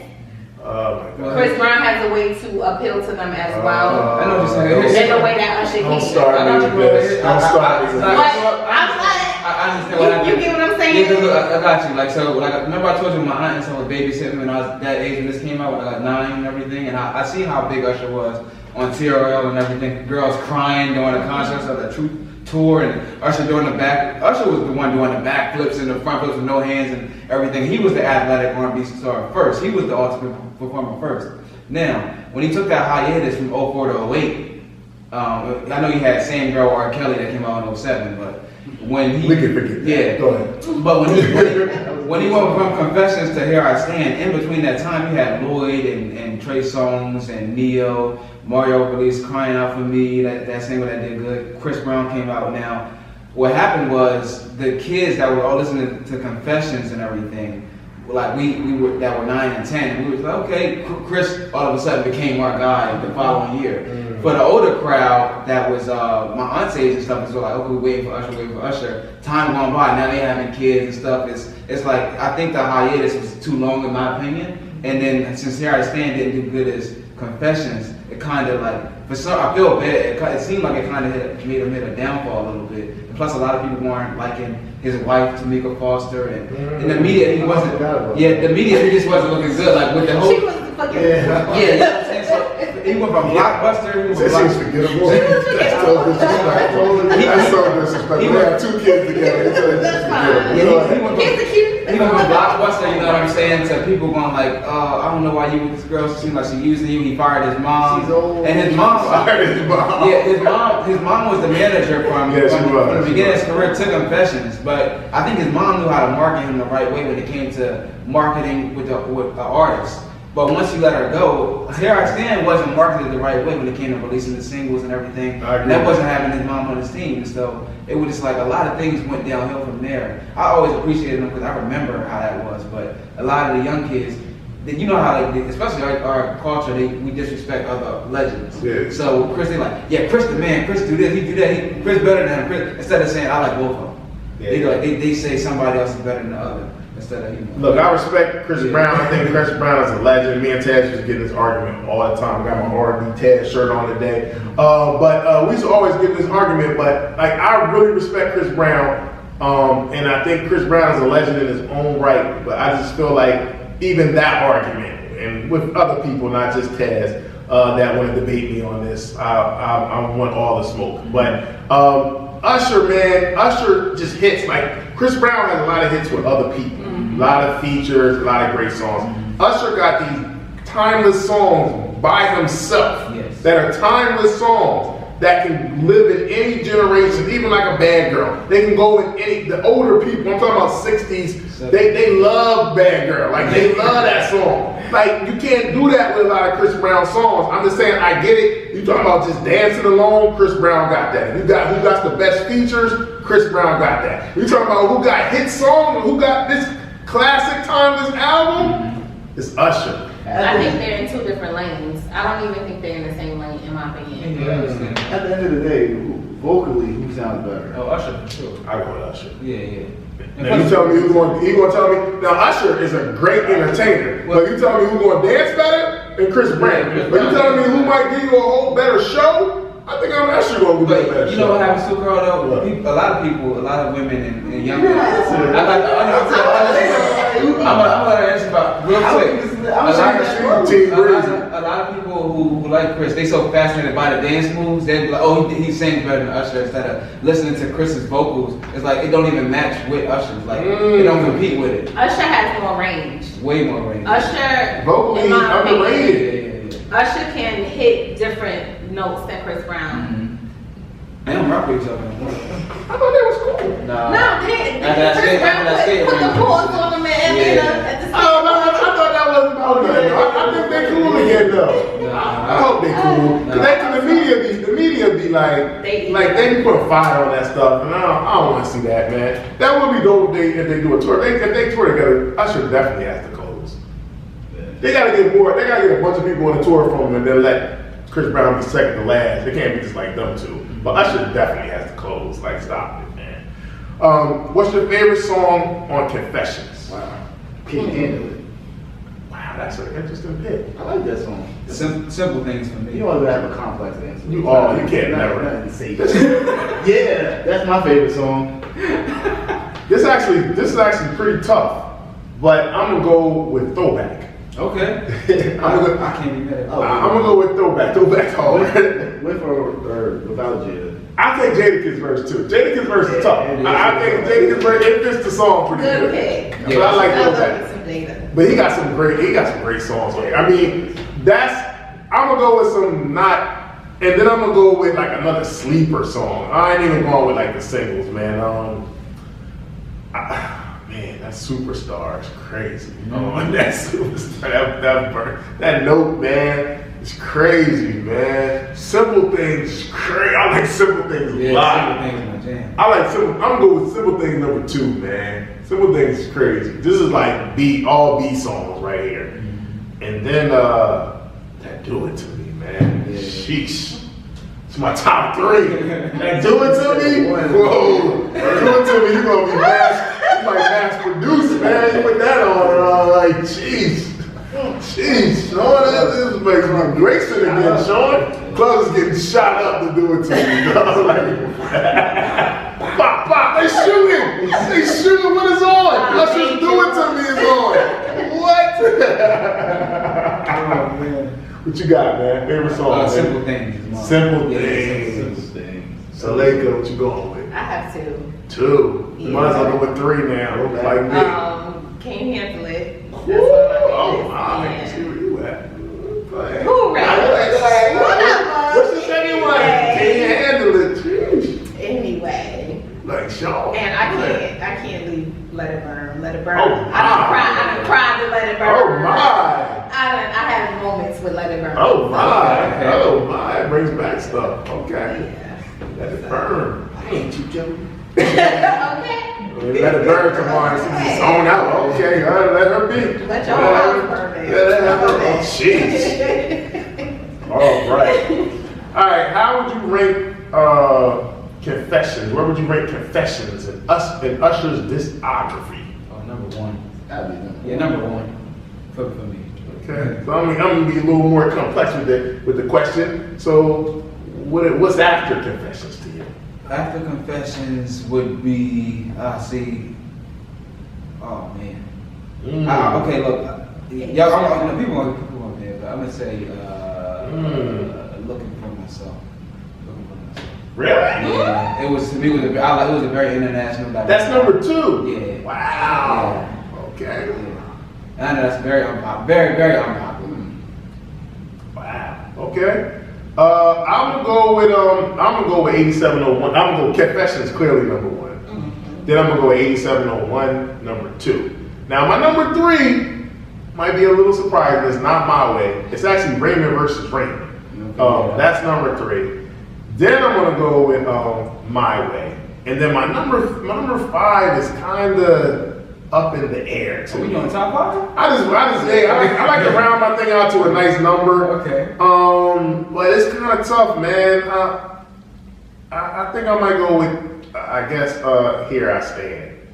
Here I Stand is okay. If I had to go with 5. After that, it gets real. Recently, he got some songs, but it's getting kind of light. Yeah, song on that album. Yeah. For me, it's Confessions, then 8701. To get top Then 3. it would be My Way. Okay. I'm not gonna hold you. After that, after Confessions, I feel like he had hits, but he didn't have any albums. He had songs that was, like Trading Places, and you know what I'm saying? But it wasn't I couldn't listen to a whole album. OMG. Straight through. Hey Daddy. Like, doing? the thing is, like, I think the last 4 album that the world enjoyed overall was Raymond versus Raymond. Yeah. After that, because they didn't enjoy Looking for Myself, but I did. It was of its time though, because there was a lot of EDM songs on there. But I can understand what you're saying. I think he was trying to keep up with a lot of young people and trying to keep up with the movement and not die down, but it's hard to do. Now, Tell Me is a great song on Hard to Love. I don't know if you heard that. It's an 8-minute song. It's R&B. It's a love-making song. But if anybody get a chance, listen to Tell Me by Usher.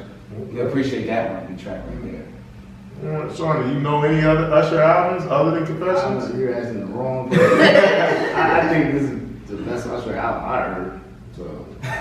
You gotta listen to 8701. 8701. You gotta listen to 8701. All right, come on, Sean. I'm gonna go back and play that. I don't believe you when you said it. 8701 is actually a dope album. basically. I'm playing on my ride home. And I'm gonna just confirm that this is better. Hey, I like 8701. This is a tough question. Has any albums came out in the past 20 years that remind you of Confessions? That came out? Absolutely not. Not even no albums on the radar that kind of give you a little vibe, a little Confessions kind of vibe. Nah, they missing the mark, man. Who for you? None. 20 right. songs on an album that actually sound good. No.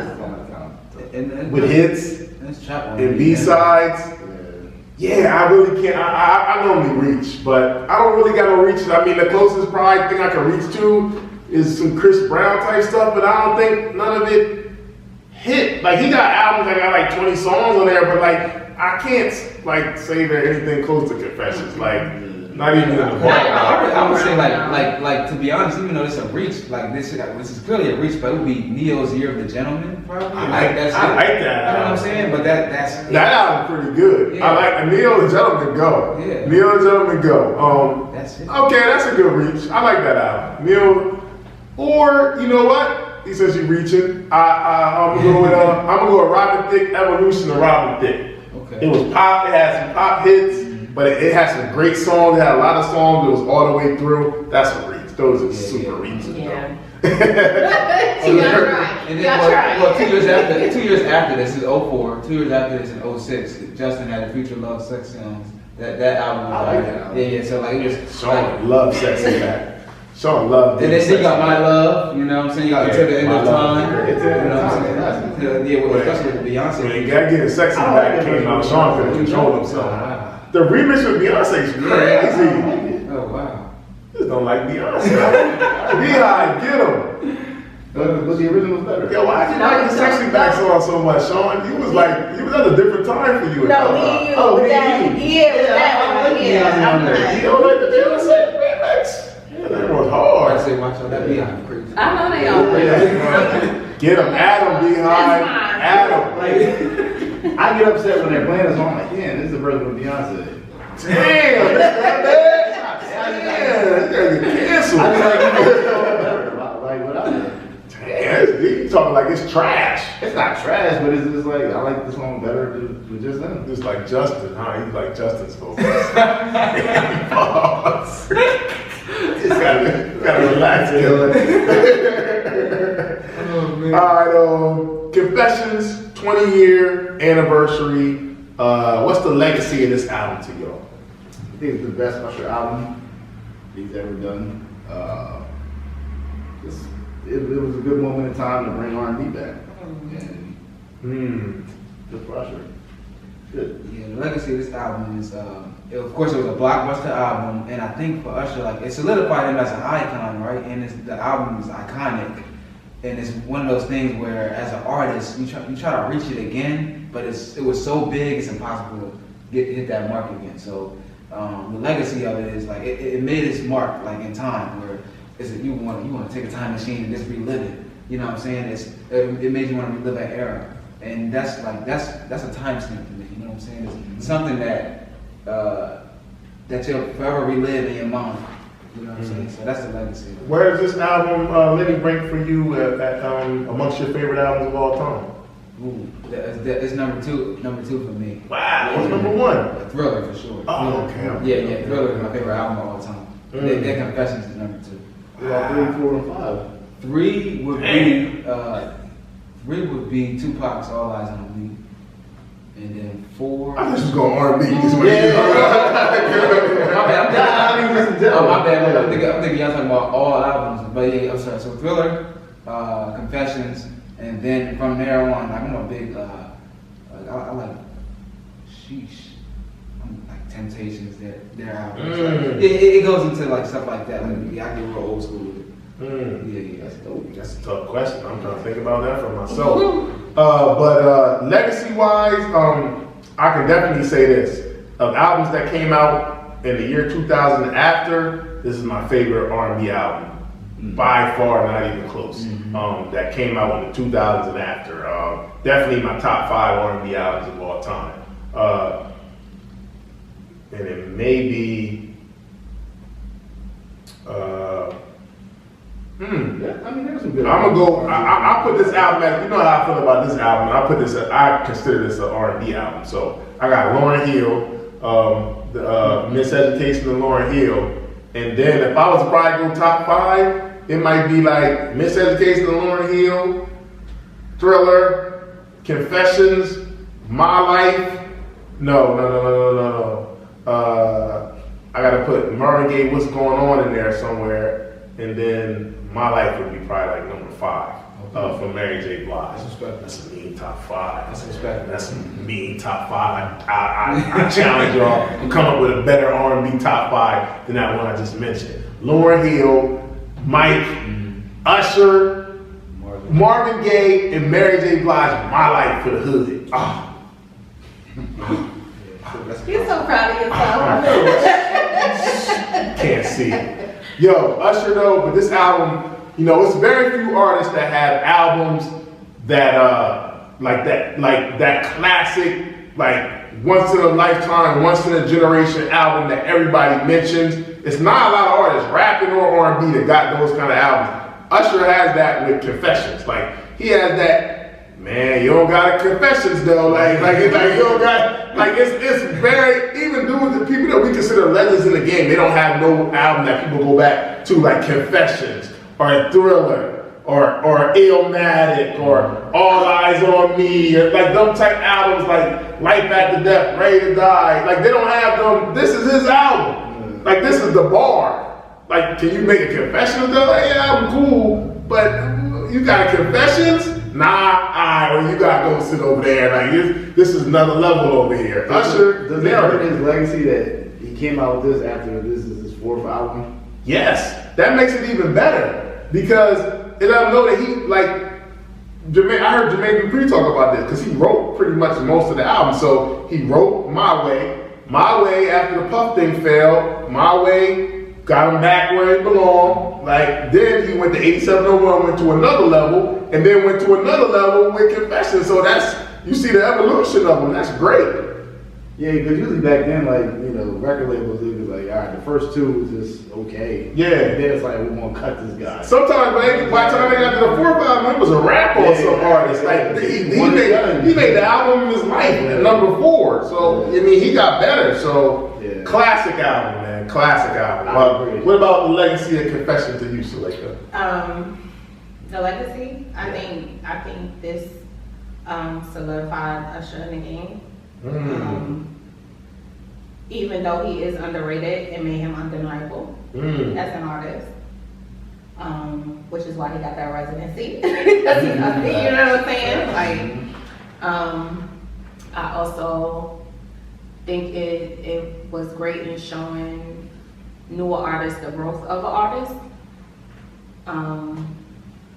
because if you listen to My Life to this one, it's totally different in my opinion. I agree. I agree.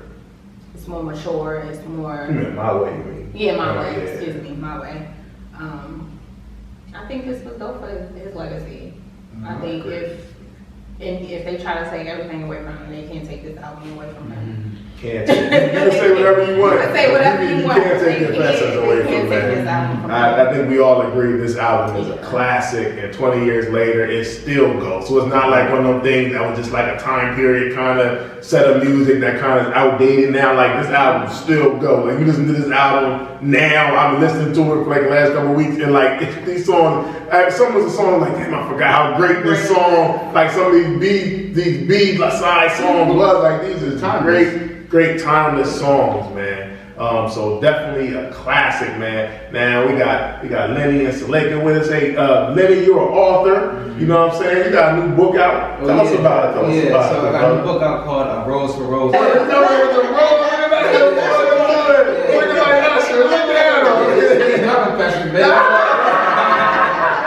got the R&B outfit on the table already, man. Look at him, man. Yeah, so it was inspired by the Notebook and 50 Shades of Grey, so I wanted to try something new. It's my first love book right here. I like it. Yeah, steamy. Yeah. It's nothing, no magic here. So what made you make a transition from like more the children's lane to more like this lane? Well, after that whole Disney debacle, man, I was just like, all right, well, if your work is going to be taken by like companies that don't want to work with you, and they want to take your concept and everything, and you put all this work with illustrations and everything in, I'm like, let me go ahead and do something that they can't take away. Let me throw myself on something and put a little mix in there where like everybody gonna know like that's Lenny's. I'm gonna put my face on there, so you can't even take this away from me. So this is it was a lot of passion put into this, and I want everybody to know like, look, I'm here to stay as an author. We not playing games. It's gonna be available everywhere books are sold online. So just look for our Rose for Rose. I'm gonna be promoting it. Rose. Yeah, man. I like it. It's dope, man. I'm proud of this brother. Evolution, man. He first came on here just now to like where he at now, man. I love it, man. Keep going, brother.